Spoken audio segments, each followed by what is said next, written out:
Style. Style is the answer to everything. A fresh way to approach a dull or dangerous thing. To do a dangerous thing with style is what I call art.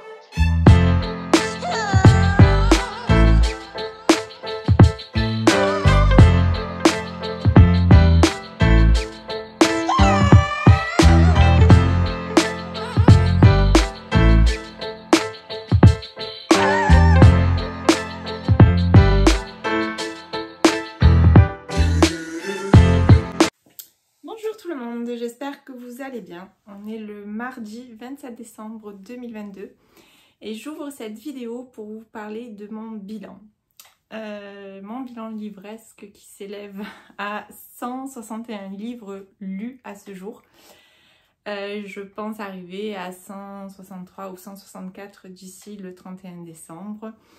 Mais voilà, je pense que je peux déjà quand même sélectionner les 10 livres qui m'auront le plus marqué sur cette année. Ce bilan, je vais vous le faire en plusieurs étapes. Je vais d'abord vous parler de ces 10 livres que j'ai retenus, que j'ai mis tout en haut, c'est-à-dire le top 10.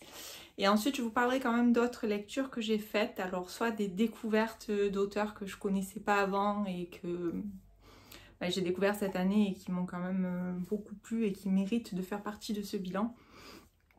Et puis, d'autres livres qui ne sont pas forcément des coups de cœur, mais au sens propre, mais qui sont de très bonnes lectures, qui m'ont aussi marqué et que j'ai envie d'inclure dans ce bilan. Alors, on va commencer tout de suite. Alors la pile, je ne sais pas si je vais arriver à vous la montrer, mais voilà, en gros. Donc ça, c'est le top 10. Alors je vais vous l'approcher. Hop, voilà. Mon top 10. Donc je sais pas si vous en avez lu parmi ceux-là. Je vais de toute façon vous parler de chacun. Alors, je commence par Désenchantée de Marie Varaille, paru aux éditions Charleston. Je vais vous lire la 4e de couverture. La disparition de Sarah Leroy, 15 ans, a bouleversé la petite bourgade de Bouleville-sur-Mer et ému la France entière. Dans chaque foyer, chaque bistrot, on élaborait des hypothèses. Mais ce qui est vraiment arrivé, personne ne l'a jamais su. 20 ans plus tard, Fanny revient sur les lieux de ce drame qui a marqué sa jeunesse. Et c'est tout un passé qu'elle avait préféré oublier qui ressurgit. Car l'histoire de Sarah Leroy, c'est aussi un peu la sienne, et celle d'une bande de filles qui se faisaient appeler les Désenchantées. Une histoire qui a l'odeur des premières cigarettes et du chlore de la piscine municipale, des serments d'amitié et surtout des plus lourds secrets. Avec finesse et un vrai sens du suspense, Marie Varaille met à nu les rouages de l'amitié féminine dans un roman d'apprentissage captivant et rempli d'émotions. Pour moi, ce roman, c'est son meilleur roman à Marie Varaille. C'est une auteure que je suis. J'ai lu quasiment tous ses romans et celui-là, il m'a vraiment scotché. Quand on le commence, on est obligé d'aller jusqu'à la fin. On ne peut absolument pas s'arrêter. Tellement on est pris dans cette intrigue, on est pris dans cette histoire et on veut savoir où ça va aller, on veut savoir où l'auteur va nous mener. Désenchantée, c'est retourner faire un petit saut dans les années 90. Alors, moi, c'était un petit peu ma jeunesse. Désenchantée, c'est une histoire d'amitié, une amitié indéfectible. À la vie, à la mort, on se serre les coudes et on va jusqu'au bout. Voilà, donc ce que je peux vous dire, c'est que vraiment, ce roman... Moi, c'est un coup de cœur, mais je pense que ça a été le coup de cœur de beaucoup de personnes cette année parce qu'il est absolument génial. Il n'y a pas d'autre mot. Ensuite, je vais vous parler de La doublure de Melissa d'Acosta. Alors, ce roman, c'est une véritable claque. Alors là, l'auteure, elle nous a amené vraiment, je pensais jamais la trouver dans ce genre de registre. C'est également une auteure comme Marie Varaille que je suis. J'ai lu tous ses romans à Melissa d'Acosta, vraiment tous. Et celui-là, il est vraiment bluffant, je dois dire. Alors bon, la plume de Melissa d'Acosta, on la retrouve sans aucun souci, mais les sujets abordés, c'est vraiment pas les mêmes que d'habitude. Celui-là, il dégage quand même un côté très malsain, très malaisant. Et puis alors la fin, je m'en suis toujours pas remise. Donc je vais vous lire la 4e de couverture. Passion, faux semblant, emprise, qui manipule qui? Une jeune femme fragile en quête d'un nouveau départ, un couple magnétique et fascinant prêt à lui ouvrir les portes de son monde doré. Un trio pris au piège d'un jeu cruel et d'une dépendance fatale. Dans ce roman sombre et envoûtant, Melissa d'Acosta explore à travers l'histoire d'une passion toxique, la face obscure de l'âme humaine et les méandres du désir. Après le succès de Tout bleu du ciel des lendemains et de Je revenais des autres, roman aux 2 millions de lecteurs, elle révèle une toute nouvelle facette de son talent. Et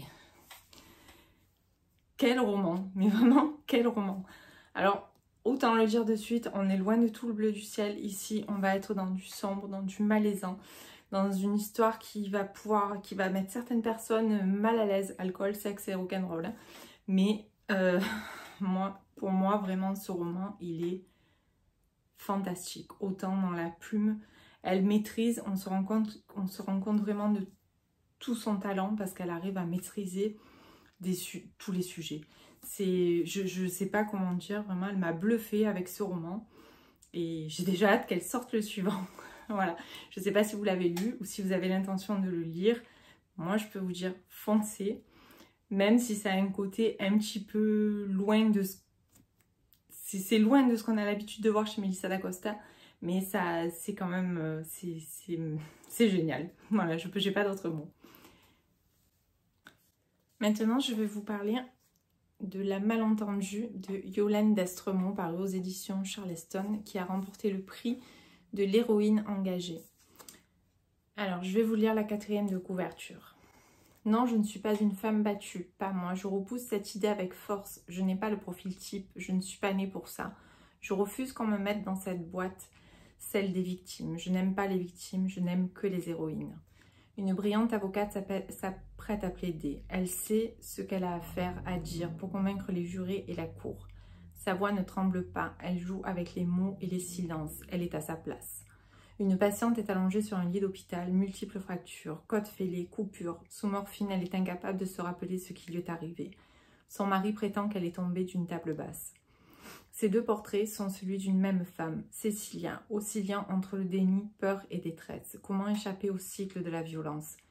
C'est peut-être l'inconnu croisé dans un café, qui l'écoute alors que la police ne l'a pas fait, ou le nouveau client qu'elle doit défendre et qui semble comprendre ce qu'elle ne dit pas, qui l'y aideront. Dans un style maîtrisé et élégant, Yolande d'Estremont aborde avec réalisme le sujet des violences conjugales au travers de personnages finement construits, puissants, révoltants, percutants. Tout est dit. Ce roman, il est magnifique, poignant. Alors oui, il aborde des sujets un peu tabous encore de nos jours, mais des sujets dont il faut parler. Il ne faut pas se voiler la face. Et pour moi, ce roman, vraiment, il en parle avec une grande justesse. La plume, elle est magnifique. Elle est incisive. Elle frappe là où il faut. J'ai relevé également une citation que j'aime beaucoup dans ce livre. Je vais vous la lire. En me maquillant, un art dans lequel j'excelle dorénavant, je me suis rendue complice de mon bourreau. Je lui offre sur un plateau la certitude qu'il a tous les droits sur moi. Il se nourrit de ma peur, il se délecte de ma souffrance.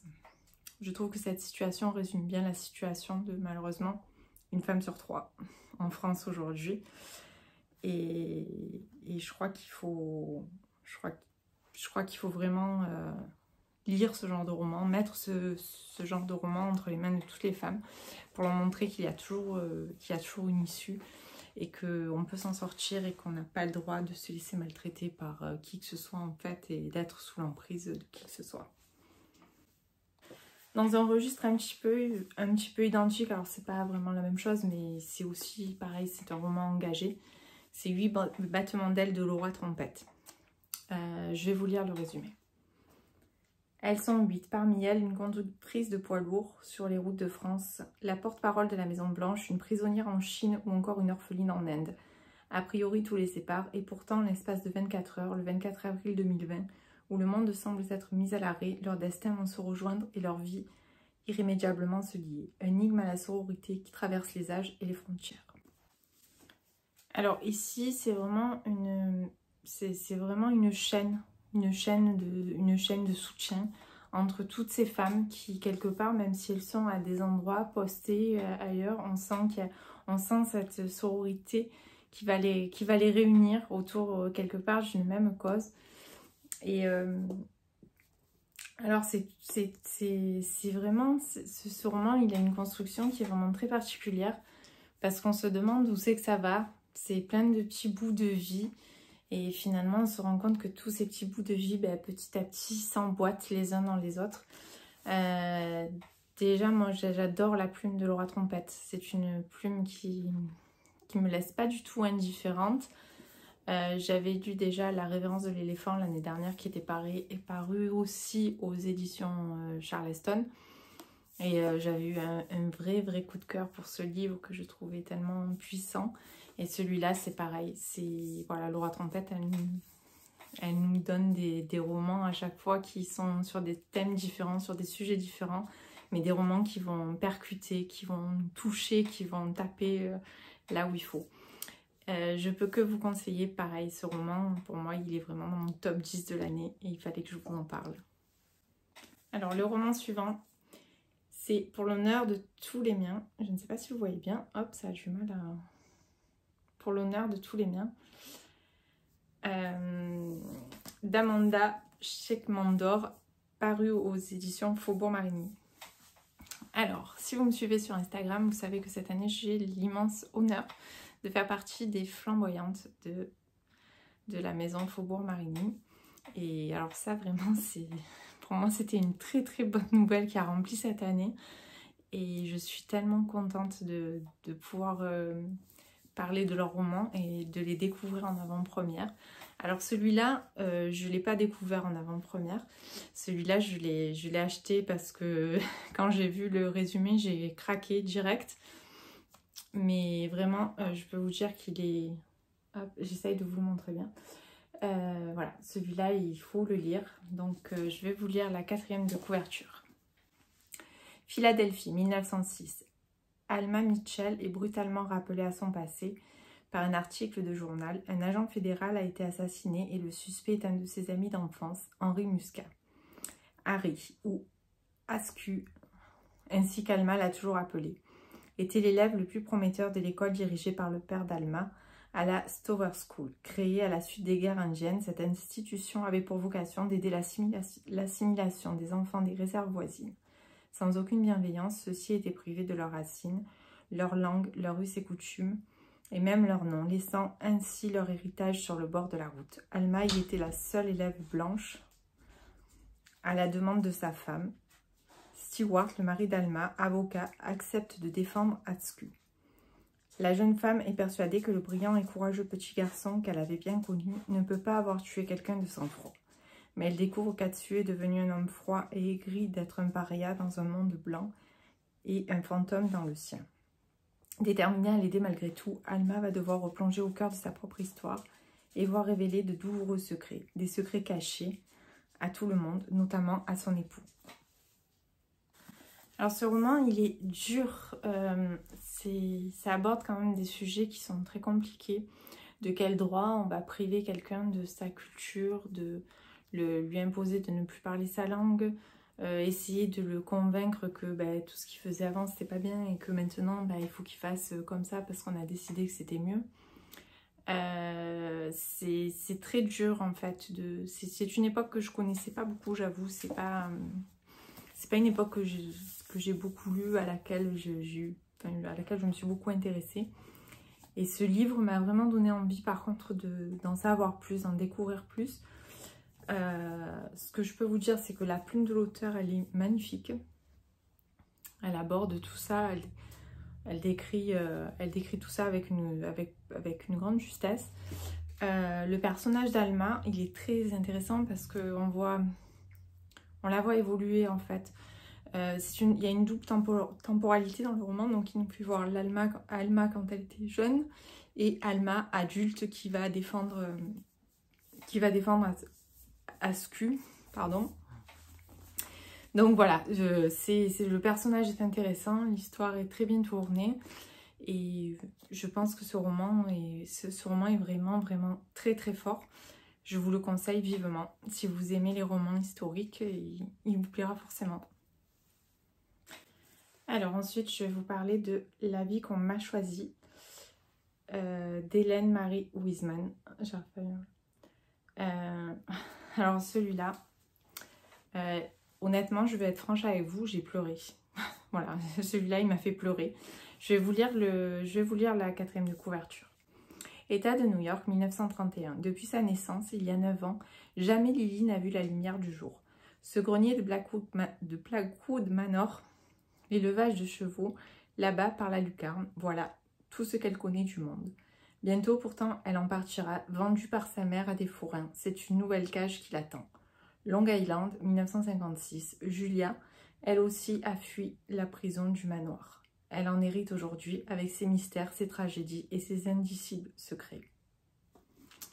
Voilà, le ton est lancé. Et vraiment, ce roman, ça faisait longtemps que je voulais le lire, mais à chaque fois, je reculais. Et puis, vraiment, bon, je suis contente de l'avoir découverte, mais c'est vrai que il m'a énormément meurtri. Alors, dans ce roman, l'auteur aborde des sujets vraiment très durs, comme la condition animale. Alors ça, c'est un sujet qui, moi, me fait toujours rougir, parce que vraiment, ça me touche à un point que vous pouvez même pas imaginer. Elle aborde aussi la différence et l'acceptation de la différence. Et surtout, la majorité de l'histoire évolue dans le monde du cirque. Et moi, le cirque, ça m'a toujours traumatisée. Je ne sais pas pourquoi. Je déteste le cirque pour tout ce qu'il dégage. Et là, vraiment, je pense qu'on y décrit absolument tout ce qui est affreux dans le cirque. Alors, il y a aussi des bons moments. Enfin, ce livre est quand même très triste, très dur. Mais je suis quand même contente de l'avoir lu. Parce que j'aime les histoires qui marquent, j'aime les romans comme ça qui vont vraiment vous toucher, qui vont vous percuter, et là c'est vraiment le cas. En plus, la plume d'Hélène Marie Wiseman est quand même assez magnifique. Donc il faut savoir que ce roman a été paru au départ aux éditions Faubourg-Marigny, et là maintenant donc il est disponible en poche chez Pocket. Et voilà, donc je voulais le lire, voilà, c'est chose faite. Je ne le lirai pas une deuxième fois parce que vraiment il y a des passages où j'ai été obligée de stopper ma lecture tellement c'était trop pour moi, enfin qui suis quand même relativement sensible. Il y a vraiment des passages où j'ai eu beaucoup de mal. Mais je suis contente de l'avoir lu. Et voilà, si vous avez l'occasion, je peux que vous le conseiller. Pareil, il arrive dans mon top 10 de l'année. Alors maintenant, je vais vous parler d'Il nous restera ça de Virginie Grimaldi. Si vous me suivez un petit peu sur Insta, vous savez que Virginie Grimaldi, c'est mon auteur chouchou. C'est comme ça depuis quasiment ses débuts. J'achète tous ses livres, j'ai lu tous ses livres et j'aime à chaque fois. Alors peut-être vous allez me dire, oui mais bon tu les aimes parce que c'est Virginie Grimaldi. Mais je sais pas, ces romans ils dégagent quelque chose pour moi de réconfortant, j'aime bien sa plume, je passe toujours un agréable moment. Alors je sais pas si celui-là vous l'avez lu, je vais vous lire la 4e de couverture.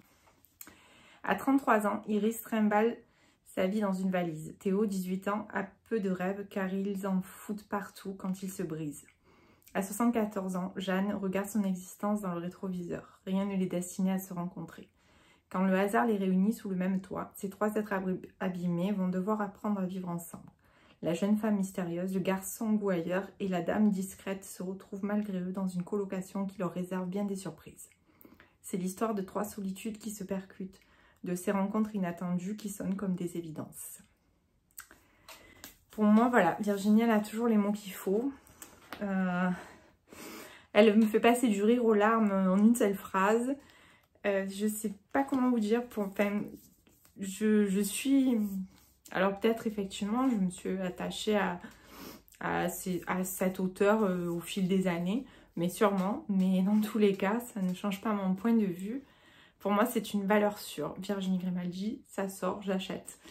Et je lis direct en général. Et celui-là, comme tous les autres, je les ai lus dans la journée, parce qu'une fois que je l'ai commencé, je choisis toujours en général un samedi, c'est tout un rituel. C'est un samedi, un jour où je travaille pas, je prends mon livre et je le lis de A à Z.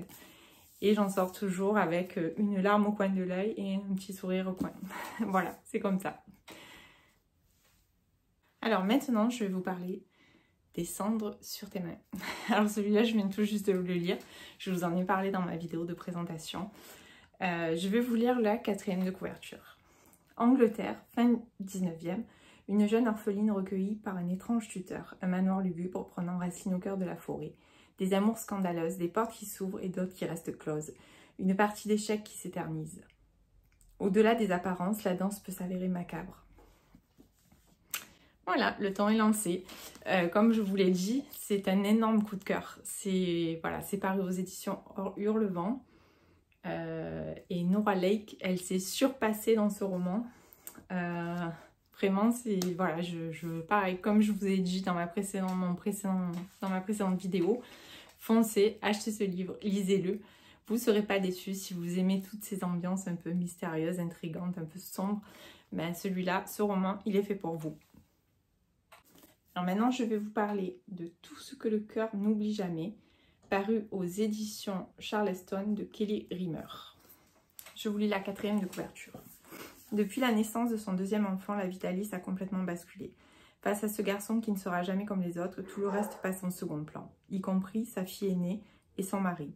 Mais quand Anna, sa grand-mère adorée, est hospitalisée à la suite d'un AVC, elle ne peut lui refuser sa dernière volonté, se rendre en Pologne et retrouver les traces des êtres chers que son aïeul a perdus dans sa fuite sous l'occupation nazie. Alice fait ses valises et, dévorée par l'angoisse, se sépare pour la première fois de son fils, armée pour seul indice d'une liste de noms et de quelques mots en polonais dans un pays dont elle ignore tout. Elle se lance dans une quête pour combler les silences et sa douloureuse histoire familiale. Entre la Pologne occupée et la frénésie de la vie moderne, un roman historique poignant sur les vérités que l'on ne peut dire et leurs conséquences dévastatrices. Alors, vous le savez, c'est une période que j'aime bien. Tout ce qui a trait à la Seconde Guerre mondiale, c'est une période que j'aime beaucoup lire, alors même si c'est pas très très joyeux. Moi, ça me plaît toujours et j'aime bien lire comment les choses ont pu se dérouler dans différents pays, dans différents endroits. Et celui-là, j'ai beaucoup aimé. Je l'avais lu assez rapidement aussi. Alors celui-là, je l'ai lu il y a quelques temps parce que je pense que je l'ai lu quand il est sorti. Il me semble que c'était au mois de mars à peu près. Donc c'est pour vous dire que c'est pas vraiment frais dans ma mémoire. Parce que comme j'en lis énormément. Mais ce que je sais, c'est que j'en avais gardé... voilà, la preuve, je le ressors dans mon top 10 parce que pour moi, il était vraiment... C'est une double temporalité. Enfin, en fait, c'est la construction, c'est le genre de roman que j'adore. C'est-à-dire, j'adore les romans à double temporalité. J'adore les romans où c'est souvent une personne qui va aller chercher finalement dans le passé ce qui s'est passé pour lever le voile sur certains secrets. Voilà, donc celui-là, vraiment, c'est le genre de roman que j'adore, que je lis comme ça, sans... C'est presque un roman de détente pour moi, même si ça aborde des sujets qui sont un peu compliqués. Donc voilà, celui-là, je vous le conseille. Si vous aimez cette période, il est très touchant, l'histoire est belle, les personnages sont bien construits.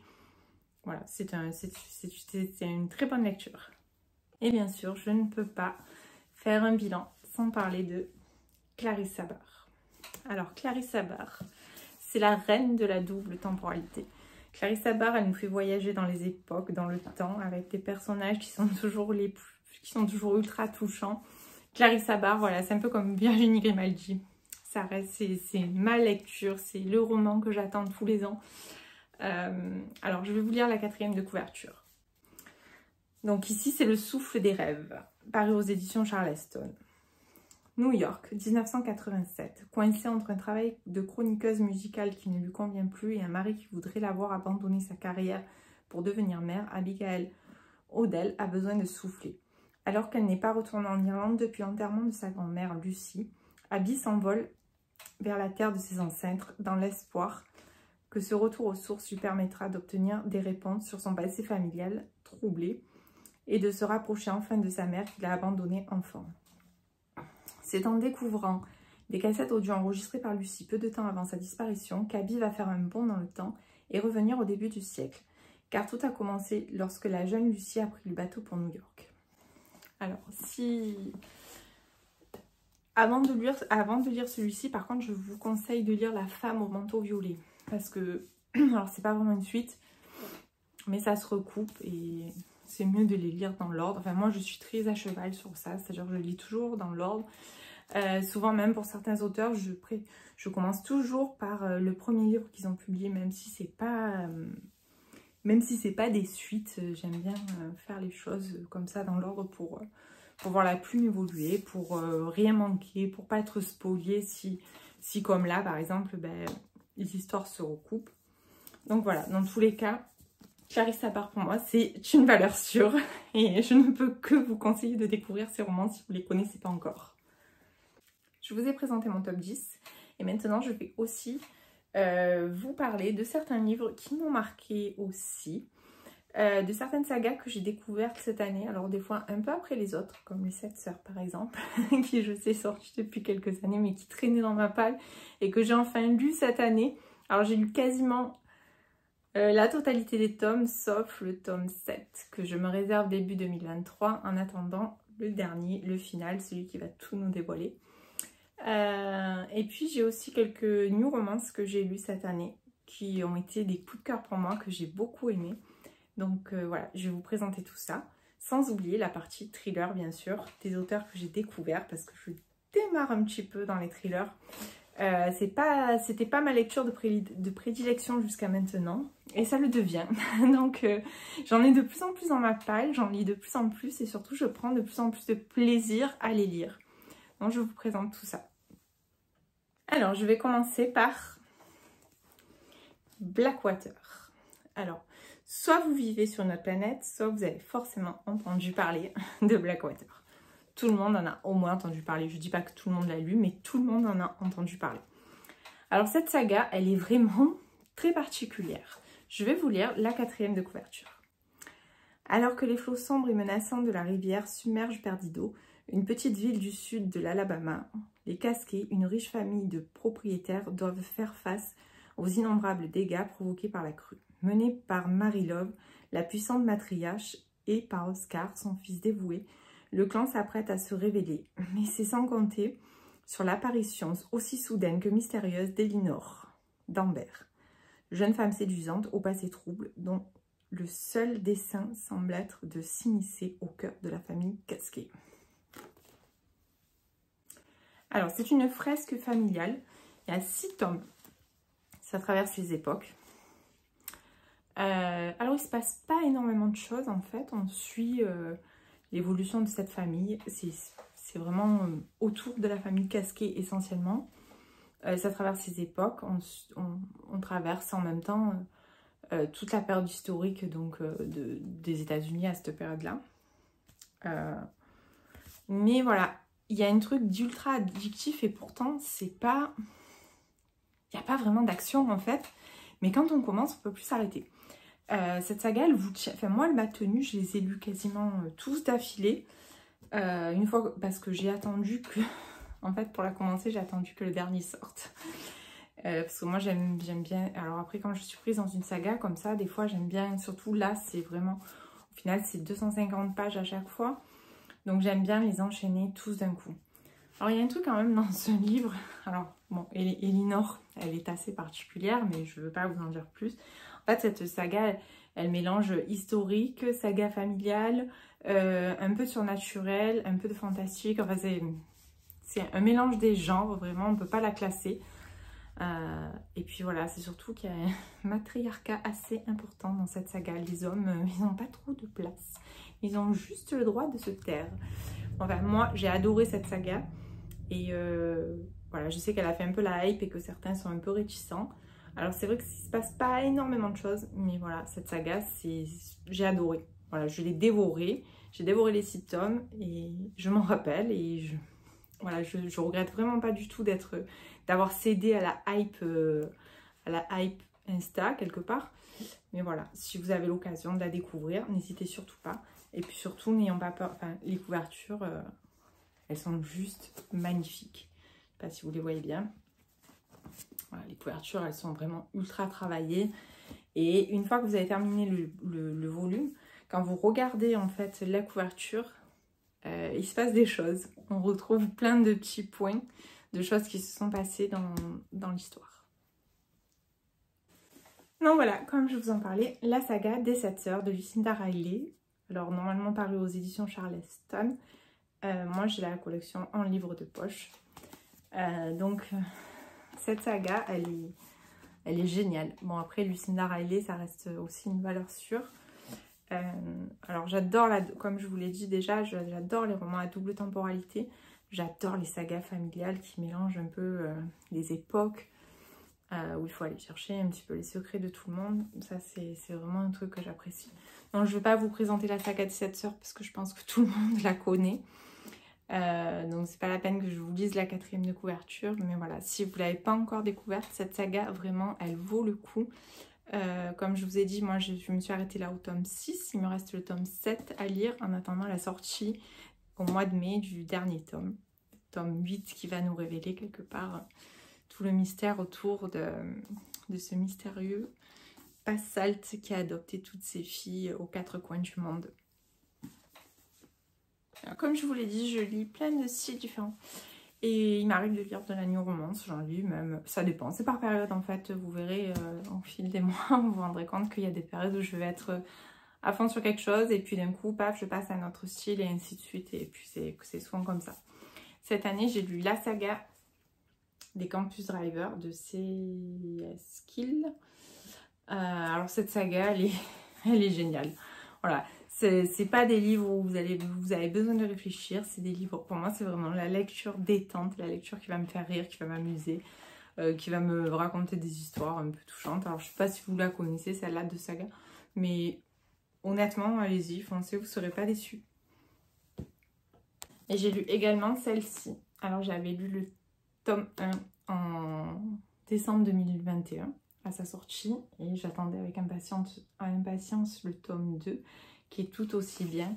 Alors ça c'est une lecture un peu doudou mais en même temps ultra touchante qui aborde plein de sujets enfin je sais, c'est très particulier, c'est pas vraiment de la new romance. Je trouve que ça n'a pas vraiment sa place d'ailleurs dans la new romance. Déjà moi j'ai craqué parce que les couvertures elles sont magnifiques, vous voyez elles se rejoignent quand on les met côte à côte, c'est en forme queen. Je sais pas si vous l'avez vu passer, je trouve qu'il a pas été vraiment... Il n'a pas eu beaucoup de pubs celui-là alors qu'il mérite largement sa place. Alors c'est sûr, c'est pas ce qu'on attend de la new romance. D'ailleurs, ouais, pourtant il est classé...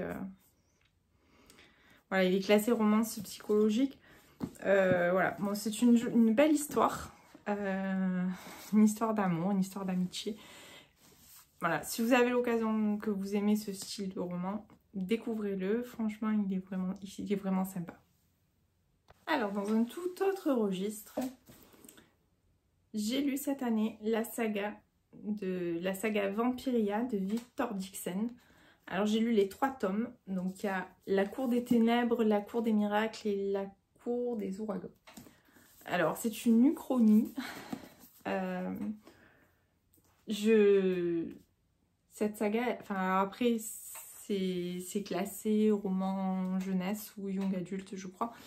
Mais bon honnêtement moi en tant qu'adulte j'ai adoré. Je me suis laissée embarquer là-dedans.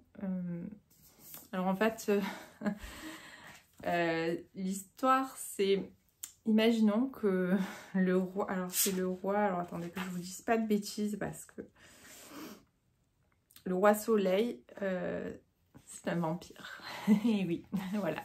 Donc le roi Soleil, en fait, il s'est transmuté en vampire et il règne toujours, de nos jours.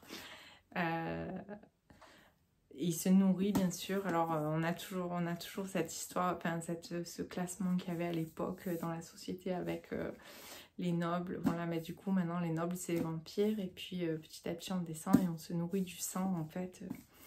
Les vampires se nourrissent avec le sang du peuple, quoi. Voilà.